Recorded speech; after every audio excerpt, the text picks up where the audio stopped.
see what happens. Preparing. There's a button there you can drop down to click Facebook, I bet, too, if you wanted to, maybe. Ooh, let's check, see. Okay, so it's doing. Down to click Facebook, I bet, too, if you wanted to. It looks like we are live. We're live on YouTube. Yay. All right, let me pull Zoom up. Minimize that. All right, let's see. And then. There we are. There we are. Perfect. We got it. So, hi guys. Katie here with NLFX Professional. We are doing KatieCast, and I have Mitch Taylor. Sorry about the change to YouTube. We were having a little difficulty this morning connecting to Facebook to go live. So we're going to do it on YouTube today. And then hopefully Kat is going to share this right now to my personal page so you guys can see where we are broadcasting. Awesome. What is it? Good morning, everyone. Is it still morning? Awesome. It's afternoon, morning, depending what time zone you're in, I think, Right. Katie. But well, it's my morning still. Yes, it is still your morning. It's my afternoon, but it's your morning. So. Well, awesome. Mitch, how are you doing? We're doing good. We're doing good. It's a crazy time to be alive, I think, but I'm excited to be the second guest ever on KatieCast. Right? It's exciting, isn't it? Yeah, it's awesome. Yes. I'm really excited about actually doing this because it just, I want to spread positivity around and just have real, genuine conversations with the people that I talk to on a daily basis or weekly basis. So that's really why I wanted to invite you on. And also, I would consider you an industry leader in the DJ community because, you have some pretty good ideas. I've been in this game a long time. I don't know if it's pretty good ideas or just evolution of, learning as you go kind of thing, and wanting to share some of those thoughts with people over the years. So, but thank you. It's been a whirlwind being a mobile DJ for the last. God, I'm dating myself now, Katie. How many years are we at? That's what I'm going. 27 years. Okay. So in those 27 years, how did you get from there to where you are now? So I started out at a school. I went to school for broadcasting first. I went to school at New England School of Broadcasting, graduated high school. Went to school at New England School of Broadcasting back when it was still a 1-year certificate, legit. That's all it was at the time for a school, on the same campus as Husson College in Bangor, Maine.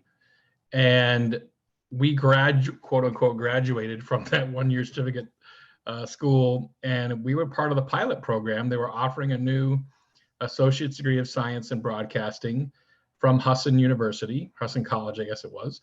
And I was part of that very first class to get their associate degree of science in broadcasting, going back for year 2 and completing that. From there, I worked in radio back in Maine, in Bangor, Maine. I was doing full-time radio in Northern Maine and Lincoln, Maine, making $200 a week salary. That's $143.57 a week after taxes. You still remember? I still remember that number. Trust me. There's certain numbers that I'm sick with numbers anyway. If you know me, I'm pretty good with numbers, but that's something you don't forget. And the radio station I was at went bankrupt. Wasn't because they were paying me too much money. And I moved from there and got a job to work on Carnival Cruise Lines. In fact, I had about a 3-week hiatus in between where I was let go from the station, and then had a job offer from Carnival or a job offer to go to Southern Maine for a radio station. And the more I thought about it, the more I'm like, I'm only tied to a girlfriend at the time here in Maine. Why not go work on a cruise ship? So I left Maine. I'd never been on an airplane before. I'd never been to the West Coast before. I'd never been on a cruise ship before. I did it all in a matter of 2 days. Right. So 3 weeks later, I immediately drive to or fly to LA and hop on a cruise ship and Spent 2 years working on Carnival, club DJ for Carnival Cruise Lines out of Los Angeles and Miami. Met my wife on board ship. She was a guest. I was a bad boy. True story. Moved to Method Detroit for her. I spent 7 years in Method Detroit doing weddings at a couple different companies in the lower peninsula of Michigan, around the Method Detroit area. And then once we had our firstborn, we moved up to the upper peninsula, opened up Tailored Entertainment, now Tailored Weddings. I've been running that company since 2003 and took it full time in 2007. So I guess I've made it because I've been full time at this for 13 years. So was your wife the key factor in transitioning from a club DJ to a wedding DJ, or how did that transition happen? Like, where did that passion come from? That's a great question. So funny story, the company I first worked for in Method Detroit, I had two companies I could choose from. I had two options here. One of them was a company called Thomas & Thomas off the top of my head. The other one was a company called Solid Gold Sound, not that same Solid Gold Sound that has a bad reputation per se, that you may have heard about over the years. But, and the whole reason I chose Solid Gold Sound working for originally for about 11 months, and then I went for a different company in Method Detroit for about 6 years. But the reason I chose the other one over Thomas & Thomas was because Solid Gold Sound did bars. The other one didn't.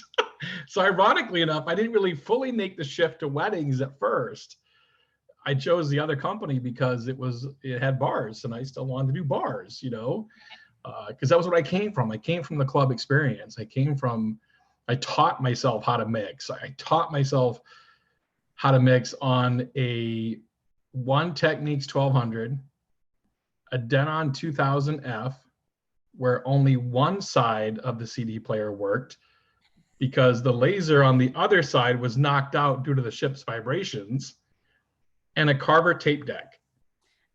Legit. That's what I had to mix on. So looking back on it now, it's just hilarious to me that I taught myself how to mix on those. And I tell our team all the time, like, you guys have no idea how easy you have it compared to Yeah, I mean, I've heard stories like with the tapes. Like, I remember when I was a kid, like, I would sit next to the radio with a tape, one radio here, one radio there, Yeah. like try to record the song on the radio. And I can't imagine, doing that as a DJ, a working DJ at the time. Like, that's crazy to me. I legit was the guy back before I got on Carnival. I had a quote unquote partnership with another guy who had gear, and I was the radio DJ. So I had the name, and Right. we would do a few high school proms kind of thing, and use that term very loosely compared to what we do now for proms and things like that. But we literally, I was out the back door queuing up a cassette in my car and then bringing it in. Wow. Legit. True story. Right. No BS. So with that being said, is there anything currently that you are, working on exciting? Is there anything exciting that you're doing right now with this downtime? Yeah, for me, the downtime is giving me time to focus on how to make our process better. How can we make it easier for our clients? We've done that from a standpoint of client portals, and sprucing up our client portal. In fact, one of my team members here just created an intro video for our client portal. Believe it or not, we didn't have that before, to walk our clients through specifically how to access their client portals and to make it easier for our clients to do business and work with us. We've actually tweaked our client portals and planning forms so that now specifically it is personalized to them. It no longer says bride's name or groom's name or person one, person two. It automatically populates with their name when they log in. Cool. So that's super cool, right? Mm-hmm. It makes that added extra touch, that added wow factor. So that's what we're focused on right now. And I'm focused on the operations side too. Like I just talked about this morning on Live at 75 about, getting Mike Walters content all into digital for us, and having our team be able to test out on that virtually versus having to come into the office and do some of that training work. Anything that we can do virtually for our training for our team, and we want to be able to offer that so they stay sharp and they stay focused. Right. So those are other things we're working on right now. So how many people do you have working for you? We have 7 employees currently in the company. They're all part-time, so no one else really is full-time here besides myself. We're also working, I just got a voicemail pop up over here from someone we're working with to make our client payment portal better for our clients, to give them one spot to pay versus here's a PayPal link and here's how you do a credit, call me with a credit card, and you know what I mean? Yeah. Make it super easy, one spot, one source, here, pay us this way, kind of thing. Do you think it would be wise to, like, if you were telling somebody to, to do this, do you think it would be wise for them to maybe reach out to past clients to see how they could better their experience, or what do you say? Yeah, absolutely. We send out surveys after every event that we do, and there's certain questions we ask them, and absolutely, that's one of them. Is rating us and of how we did for them, and what was their favorite memory we played a part in. And if you go back and relive your night again, what would you want to relive? What moment stood out to you, kind of thing. We also have that for our employees too. So when our employees come back from an event, they fill out a form. And I asked them if they could speak for our clients tonight, what would they say, or what would they think the clients would say about their performance. So I think it's important to rate not only externally from the client side, but also internally from the employee side. This helps us stay on track of seeing possible issues before they creep up, or letting our employees get to rave about their partner and that mix they did, or that awesome introduction they nailed, or whatever, gives us a chance to get feedback, and we use that for our reviews as well. That's really cool. I like that idea, because it really lets you look at your company from the inside out. Yes. Which is awesome. And then, you can make improvements where you feel they need to be made. Absolutely. So is there anything else that is on your books or your plans to do during the downtime over the next couple months? I think it's, again, going back through processes is probably next on my list here, as we roll through and try to make everything streamlined, even smoother than we were before. I think there's always things to work on, but processes for me is really the next. I'm more focused on the ops side of our business now. Not that I still don't perform, I do. That was something that, the company I first worked for in Metro Detroit, the owner was more the guy in the ivory tower kind of situation. And I felt like he didn't really know what we were dealing with. I mean, we were sent out, we went into this warehouse and picked out our CDs, what we wanted to pull and bring for the event, and literally had a Carver amp that was not in an amp case, sat on the ground underneath our table. We had to plug in banana clips in the back of the damn thing. I'm going old school here now. And it was heavy too. Those old amps are really. Oh my gosh. Yes. Yeah. Like I said, our crews have no idea right now what we used to have to deal with. Right. But he was always from the standpoint of, like, I didn't feel like he was still connected. And I never want to be that guy. I will always still perform, even on a limited basis, because I don't want to lose touch of what our team is experiencing on the road. So I can't see myself ever hanging up the headphones, quote unquote, entirely without, still being involved in the company, if that makes sense. It does, absolutely. Mm-hmm. So in that regard, the operations side, the process is like literally scripting out your full sales process, scripting out your full marketing calendar, tweaking it maybe to what you did before, to where you want to go now. So working on those, where do we want to be as a company? And this, the situation we're in right now and where we're at as a society, can totally affect that. But you have to be able to tweak and maneuver as you go and realize that, hey, maybe you thought you were going to kick this year in the butt when you first started it, and now you're being forced to shift, right? Yeah. And that's okay. There's nothing wrong with that. Being forced to shift is okay. Mm-hmm. It's just you have to look at your numbers, and if you don't know your numbers, this hopefully forces you to do that. Right. Go back through, how many sales did you have last year at this time, at this week, last year? What did that look like? What were your earnings at that point? What was your gross sales to date, and what was your gross margin, and those kind of things. So if you don't know that side of your business, I would encourage you to start to get intimate with it. So with speaking of numbers and the operation side of it, is there anything you can give advice on marketing strategies to help attract new clients over the next couple months? I think in this time right now, something we are doing for our clients is we're wanting to partner with those venues that we've always been a partner with.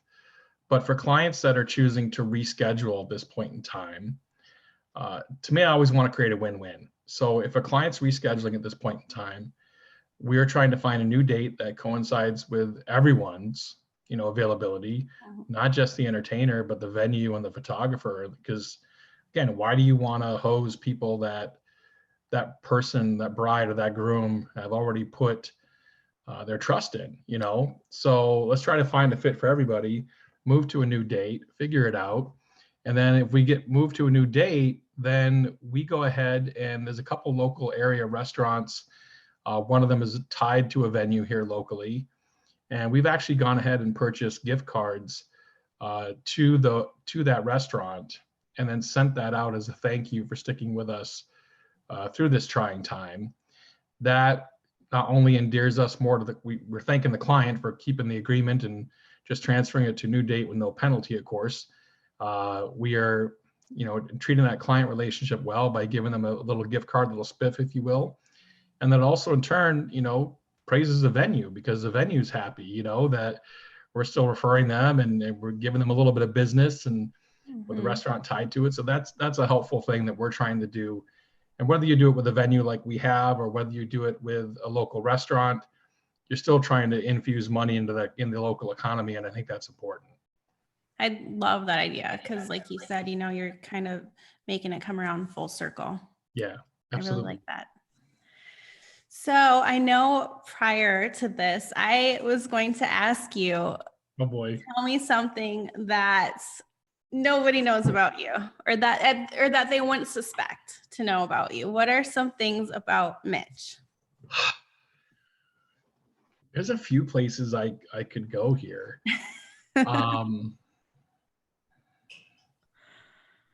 So here's one. I'm going to readily admit this live. I don't know if I have readily admitted this live, not admitted it, but shared this live is the proper term, I guess. My original birth name was not Mitch Taylor. Uh-oh. Did How you about that? legally change it? No, No. I was adopted. Okay. And my birth mother had me. She had not even completed freshman year of high school, pretty sure. And so when I was born Derek Sean Paul Reed was my full legal name. That's a good name, though. I mean, both of them are good names, but my parents adopted me at about 2 years old, just shy of 2 years old, I believe. And my now name is Mitch Taylor. So there you go. I like that. That's something I don't believe you ever knew that about me before, did you? No, I didn't. No, not at all. No. I've shared that a couple times over the years, but I don't think ever in a live situation like this. Well, yay to KatieCast. Right? Absolutely. I almost drowned off the coast of Mazatlan once. Uh-oh. That's a story. Okay. All kinds of stories. So alcohol was involved. I'll just say that. That sounds about right. So, do you have any like passion projects that you're working on right now? Yeah, a passion project I have right now actually is something we just started last night. Actually, Jamie Bodie. I don't know if you have Jamie as an upcoming guest. If not, I would recommend him. He's amazing. A good friend of mine out of Hilton Head, South Carolina. And Jamie is a big proponent of Financial Peace University with Dave Ramsey. And Jamie and I have shared that experience. I'm sure you know industry legend Randy Bartlett. Everybody knows Randy. It was funny because Jamie and Randy is very much an atheist. I think that's okay to say, I'm assuming. No And rules. huh? There's no rules on this show. Okay, and Dave Ramsey is very much a biblical-based process in regards to how he teaches money. And so those two things don't align, right? But Randy's smart enough and intelligent enough that about 5, 7 years ago, whatever it was, he and I were on a flight home from somewhere. We ended up sitting next to each other on a flight home, and I shared with him the process and everything else. And Randy took the course, and long story short, he attributes his early retirement, being able to retire, to Jamie and myself and Ben Miller and a couple other people that really pushed him to join Financial Peace University. So passion project of mine right now is doing that with Jamie for the next 8 weeks. We have 8 more weeks of the course with people, and hoping to see some light bulbs go off over their heads and be able to help them towards financial peace. So that's one of my passion projects currently. That's really awesome. That's really cool. It's a major impact. It changed my life, and I wouldn't be where I'm at today.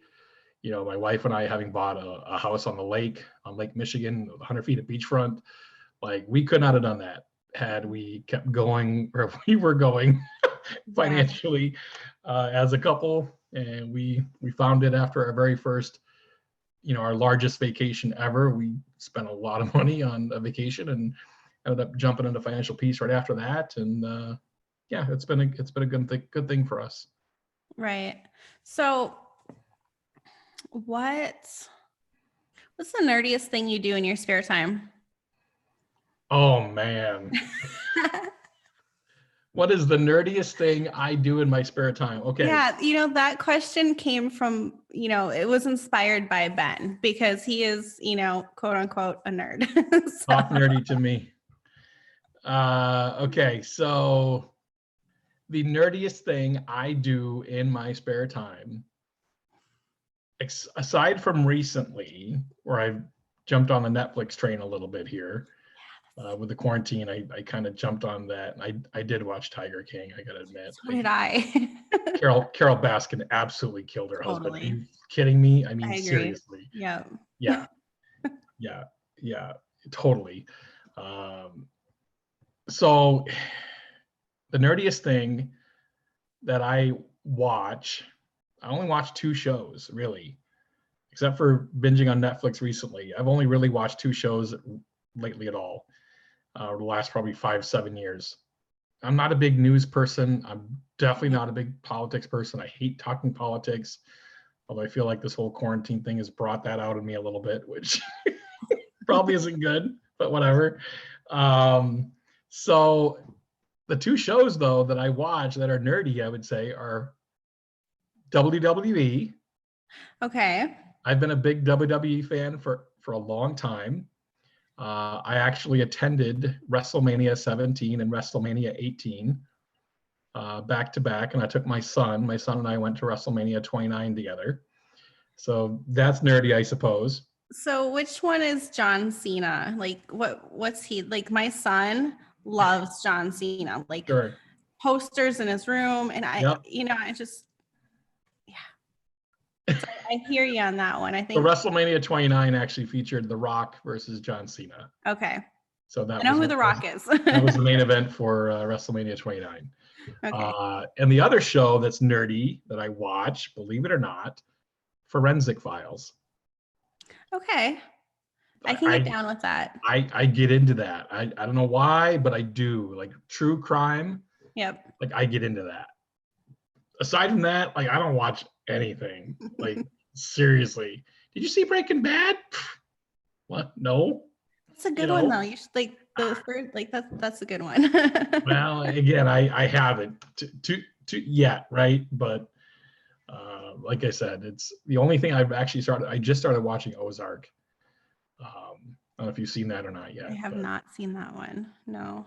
My wife and I are a few episodes into season 1 of Ozark right now. But anyway, that's the nerdiest thing. Do you listen to any podcasts, or like, do you have like a YouTuber that's your favorite, or any type of podcast that you listen to? I don't. I try to read as much as I can. Podcasts. I used to listen to Gittimer's podcast a lot. The other one I like a lot right now is Donald Miller. Okay. Donald Miller is Business Made Simple. He's also got a few other books out that I dove into that I really, really like. So that's someone I would follow right now at this point in time. I think he's got some great advice, and that'd be something I would look at for your viewers. Follow Donald Miller. And like I said, Gittimer was a big fanboy for me for a while. Becoming a Gittimer certified advisor was a huge feather in my cap back when I did it. And, so that was also heavily influenced me.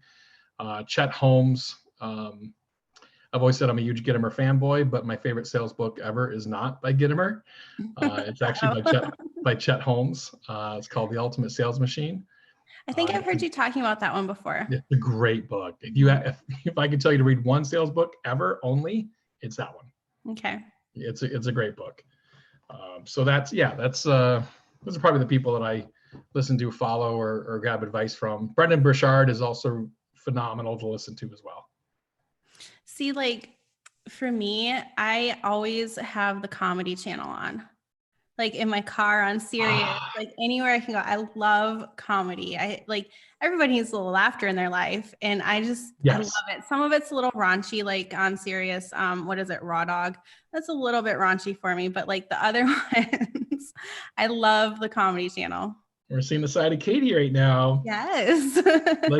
likes your Sirius Raw Dog. No, not Raw Dog. It's like a big X on that channel for me.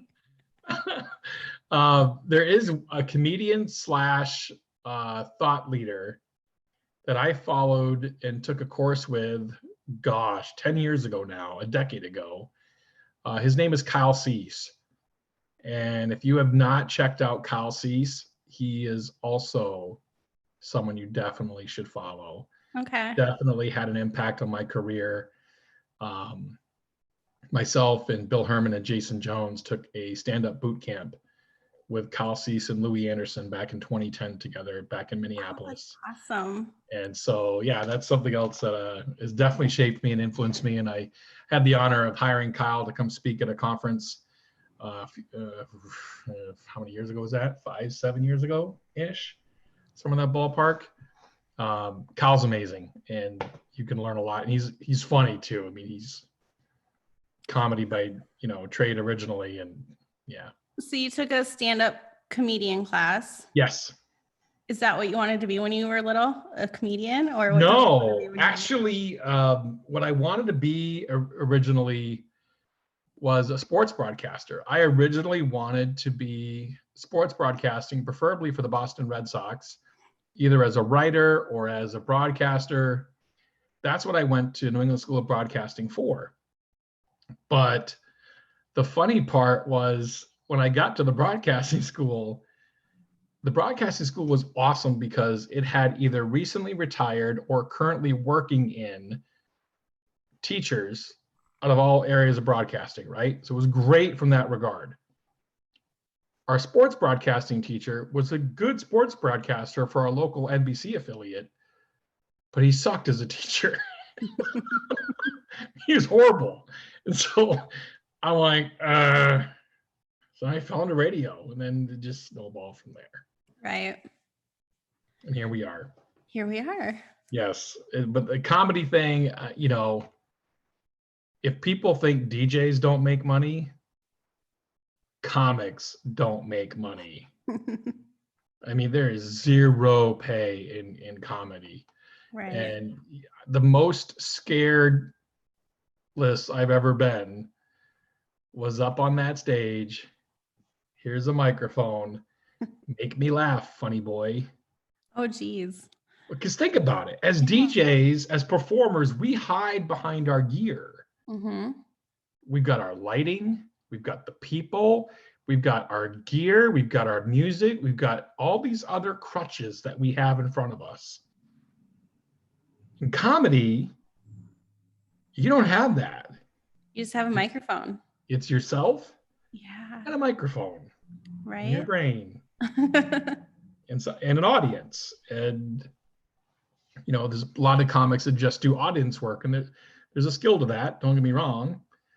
But it takes a lot of talent and a lot of energy to be able to relate to someone and connect with someone and make them laugh, strangers in a room together. Mm-hmm. It takes a lot of talent, and you know, they're not being paid, just like we're not being paid for 4 hours or 6 hours of performance time. They're not being paid for that 10-minute set or 20-minute set or whatever they're going. Right. They're being paid for their work behind the scenes to put that together, to be able to entertain you for that time period. That's what they're being paid on. And they don't get paid enough, in my opinion. So comedy. So the other thing we didn't talk about that I want to make sure I hit for you, we talked about it before we went live, is the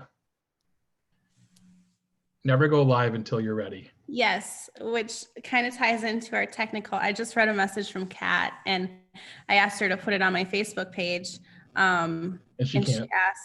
She asked me how. Let me just check right here. We're live. Okay, we are live. We're just on YouTube. But yeah, never go live until you're ready. So explain that to me. So I was told that by Mark Farrell, who's well known in the DJ industry, years ago, and he's right. Never go live until you're ready. And I mentioned to Katie before we went live on YouTube here that I've only done that once ever in my career. Went live before I was ready, per se. And there's lots of reasons not to go live until you're ready. I'll get into that here after I share the story with you. So the only time I've gone live without being ready, I was doing a gala, and I was the MC for this gala, and I had an event planner I was working with on the event as well. And it was supposed to be it was nighttime, it was dark, winter time. The venue was on the shores of Lake Michigan. So Lake Michigan is completely frozen over. And that year, they were announcing, as part of the Chamber of Commerce here locally, that they were going to have balloons on the bay as one of their big promotions for the summertime, right? And so the reveal was going to be held at this gala. And we were going to open the curtains of the venue, of the windows overlooking the lake, with a big spotlight on the balloon over the bay, right? Mm-hmm. And do this big reveal. And I was in on it, the event planner was in on it, the head of the chamber was in on it, but most of the people attending the gala didn't know this was going to happen. So we're getting ready to go and do this live, and all of a sudden, the event planner comes running up to me. You gotta announce it right now, the truck is going through the ice. Oh, goodness. Okay. So went live and announced it way before we were ready. That was even supposed to be a thing. And we went live and announced it. And I guess the ice was breaking and the truck was starting to go through. And yeah, everything turned out fine. Mind you. Okay, so the truck did not go through, or it did? Yeah, it didn't go through. It ended up fine. They ended up getting everyone to safety and all that. It was fine. Okay. But still, it was one of those moments where we went live with that at least a half hour before we were planning on doing it, because life. Right. But that's so true. I mean, think about what we do as performers at an event. I tell all of our couples, like, this is a live event.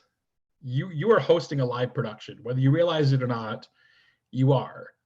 And I just said this to one of our new hires. We do a new hire orientation kind of thing, go through the handbook, and we had that over Zoom this morning with he and I together. And so I was walking him through this concept, and I said, every event you do is a live production. And if you're attending an event, you're attending a wedding reception, and the bride and groom get over and they're going to cut the cake, and there's a DJ there. The DJ says, okay, we're going to cut the cake now. And the bride and groom get over to the cake table. Anybody got a knife? Right. Whose fault is that? Yep. Now the DJ is going to blame the caterer, but no, it's the DJ's fault because he introduced the moment before it was ready to go live. Yeah. You have to make sure that everything's in place, cake knife, plate, server, napkin, photographer, parents, bride and groom. Those are 9 entities that have to be covered, before that one moment. And so there's moments like that throughout everything. And that's part of going live. You have to be sure that before you open the curtain, everything is set. Everything is set. The stage is set. Yes. So that's part of it too. But so you mentioned that you just you were training a new hire. I know that a lot of DJs in the industry I've heard have a difficult time finding quality people. Do you have any tips or advice on how to find those people that are gonna stay with the company, have the same morals, and be passionate about it as your company is? It's hard. Full disclosure, it's hard, and we've gone through our fair share of MCs here in the company, but I've also been at a point now where we've had the same MC rotation for a little while now. It's been 3 years at least with the same lineup. So that's great. In regards to finding new talent, many of our new talent that we've had come through have come from referrals of previous talent. One of my best MCs that we have, and one of the most loyal guys, and just all around, if I could clone him, I would clone him. And he's not on Facebook, which is hilarious that he's not on Facebook, but he isn't. But one of my team, he came to me from a referral from a previous assistant of ours. The assistant never really went anywhere, but he recommended his coworker to work for us. And his coworker went on to be a great assistant, and then now a phenomenal MC for us and a great lead. And so just referrals from other coworkers, past employees. One big thing I would say to anyone looking to hire is, I recommend having 2 interviews. Okay. Anybody can show up on time for one. Can they show up on time twice? Right. And then the question you ask is not at the end of the second interview. And again, people want to have a second interview or not, that's your prerogative, it's your company, right? But at the end of the second interview, the determining factor is not a question you ask of them. It's a question you ask of yourself. Do I trust them with my house keys? Because that's what you're doing. You're entrusting them with your reputation. Yeah. And so if I can sit there and ask myself that question at the end of our second interview, then and answer it effectively. And of course, you're not always going to know, but you've got a good inkling now. You spent a little bit of time with this person now twice in 2 different settings, if you will, of time. And so that's one of the factors we do. I like that.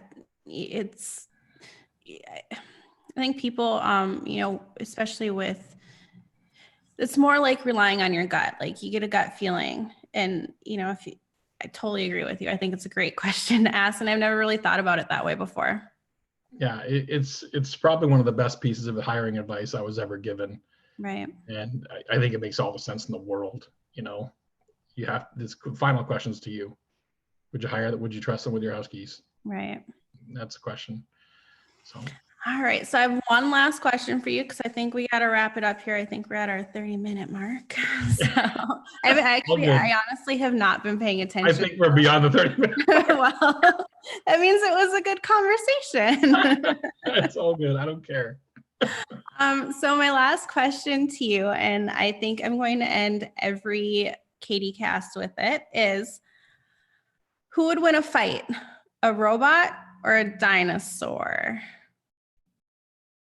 My son asked me that question the other day, and I thought I would roll with it.